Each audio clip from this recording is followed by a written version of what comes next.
Welcome back to the lecture series of power electronics.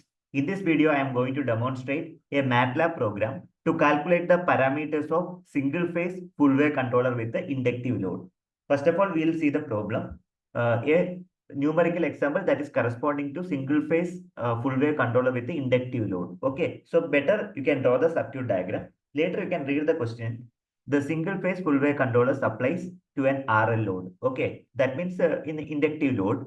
So there is a resistive component. Usually, if I talk about the motor, there will be like a R and L components. Okay, RL load. Generally we call it as RL load.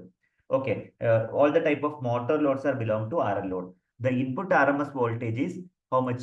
You can just check it up. 120 volt, and that is supply frequency of 60 hertz. The load, such as the value of inductance is 6.5 millihenry, and the value of resistance is 2.5 ohm. The delay angle of thyristors are equal. So we can write alpha 1 and alpha 2, that is equal to 90 degree or pi by 2 radian. You need to calculate the following parameters, such as the conduction angle of thyristor T1 and at delta.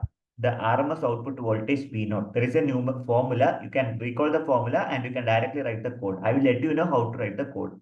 The RMS thyristor current, then RMS output current I0, the RMS output current, then average thyristor current, and then input parameters. These are the things you need to calculate. First of all, try to draw the diagram, then list out the parameters, then write down the formula. What are the parameters they have given, you have to note down. These are all the basic things you have to make out. Now I'll be letting you know how to write the program. Let's directly move on to the MATLAB programming. Okay, so let me take you to the MATLAB. Before moving on to the program, it is advisable to go through the algorithms. So first of all, you have to calculate angular frequency, then inductive reactance L into omega, impedance Z is equal to square root of R square plus XL square. Then phase angle you can calculate tan inverse of XL by R.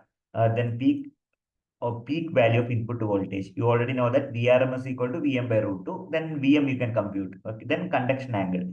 Delta is equal to pi minus alpha plus phi. Then RMS output voltage. These are the various steps. Furthermore, RMS thyristor current you can calculate. V0 by Z. RMS output current also you can calculate. Then average output current of thyristor. Then input power factor. Those things you can calculate. These are the various steps which are involved in the programming. Now directly I'll be moving on to the MATLAB. First of all, double click the MATLAB icon. Now the window will be appear. So you can see the command window. As soon as I double click the MATLAB, command window will be appeared. Then you can type the editor file, because you need to type so many lines of the program. So it is better to go for editor file. So as soon as you click on the editor file, the editor window will be appeared. Okay, so I think there is a you have to type EDIT. EDIT, not editor. Directly you type EDIT. All right. Yeah. So as soon as I type edit, the editor file is appeared. Okay. I think editor file is visible for everybody. Now we can type the code. Okay. So the code comprises of like a given parameters. It is very clear. These are the parameters which they have provided for you. Given parameter. Second one, what you can do is you can check the calculation. Okay, calculation include angular frequency, inductive reactance, assign the variables like omega, W I have given, XL, okay, omega into L, Z, SQRT. SQRT stands for square root. Then PHI stands for load phase angle. VM is the peak value of input voltage. Later on, you can calculate the formula delta.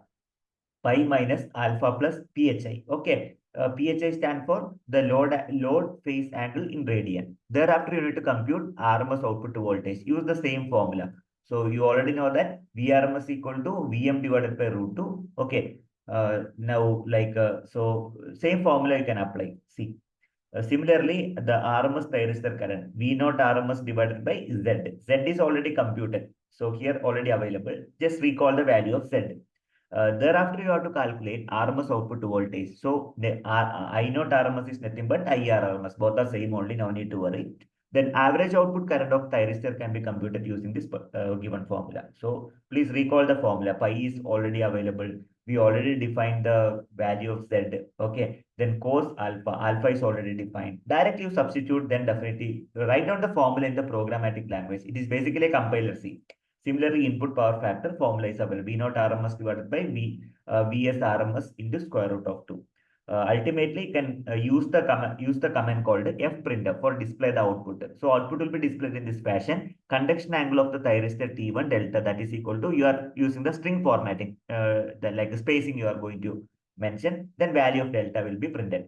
Similarly, fprintf RMS output voltage V0, that is equal to percentage dot 2f, that is string formatting V0 RMS. Like that, what are the parameters you want, you can directly use fprintf to display the output.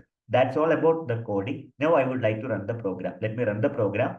Directly you can use the like run button. Run button is available here. Otherwise, you can go for like F. Next, what you're supposed to do is you need to save the program. Okay, I wanted to save the program. So 1 minute, I'll be sharing. Okay, saving the program. So let me type it as program 3, PGM3. I'm putting like a PGM3. So desktop I am going to say. Okay, but you need to give the path. Okay, so please provide add to path. Yes. Then let me check the answer. So you are able to get the answer. Okay, so we'll check the given answer. Yes. Now I'll be showing you. Yeah. What are the answers which we got? Of course, the answers are available. Conduction angle, see, 2.35 radian. Then output voltage, RMS output voltage. Then IR, RMS thyristor current, RMS output current. Then RMS output current and thyristor IA, the average output current of thyristor IA. Then input power factor. All the parameters are printed over there. Okay, this is actually the MATLAB code. So I already explained the steps. Okay, so please revise it. Definitely go through the algorithm once. Then if you understand the logic, you can easily solve this particular program. Likewise, it will be really helpful for your design. And if you even you can plot the graph also. Let me know if you have any queries related to this particular program. I'm happy to answer. Thank you very much for watching this video. Happy learning. Have a great day.